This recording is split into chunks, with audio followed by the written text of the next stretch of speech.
ସୁନାମ ଧନ୍ୟ ବଂଶୀବାଦକ ବାଉରୀ ବନ୍ଧୁ ବେହେରାଙ୍କ ବିୟୋଗରେ ଶୋକ ସଭା।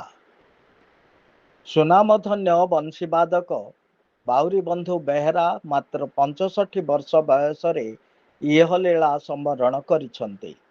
ଚଳିତ ଏପ୍ରିଲ 16 ତାରିଖ ରାତ୍ର 12 ଘଟିକା ସମୟରେ ସାମାନ୍ୟ ପେଟ ବ୍ୟଥା ଅନୁଭବ ସହିତ ଶେଷ ନିଶ୍ୱାସ ତ୍ୟାଗ କରିଛନ୍ତି। ସୁରଳ ଉଚ୍ଚ ବିଦ୍ୟାଳୟର ସେ ଜଣେ ଅବସରପ୍ରାପ୍ତ ଆଦର୍ଶ ଶିକ୍ଷକ ଓ ଆଧ୍ୟାତ୍ମବାଦୀ ବ୍ୟକ୍ତିତ୍ୱ। ଜଣେ ପ୍ରତିଭାଦୀପ୍ତ ବଂଶୀବାଦକ ଭାବରେ ତାଙ୍କର ଯଥେଷ୍ଟ ସୁନାମ ଥିଲା।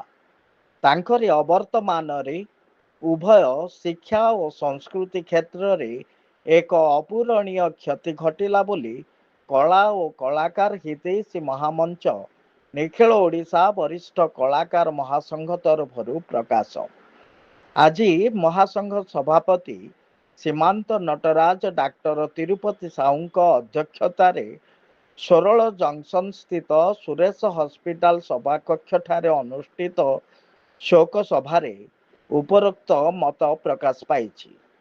ମହାସଂଘ ମହାସଚିବ ସୁଭାଷ ଚନ୍ଦ୍ର ସାହୁ ରୋଶନଙ୍କ ସ୍ୱାଗତ ଭାଷଣ ପରେ ଦିବଂଗତ ଆତ୍ମାର ସଦ୍ଗତି ନିମନ୍ତେ 2 ମିନିଟ୍ ନୀରବ ପ୍ରାର୍ଥନା କରାଯାଇଥିଲା।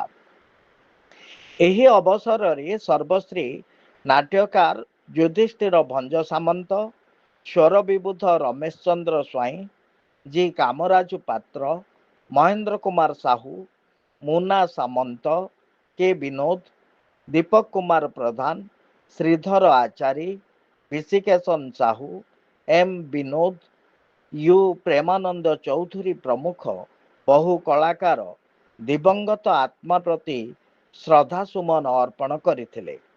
ହସ୍ପିଟାଲର କର୍ମଚାରୀମାନେ କାର୍ଯ୍ୟକ୍ରମ ପରିଚାଳନାରେ ସହଯୋଗ କରିଥିଲେ।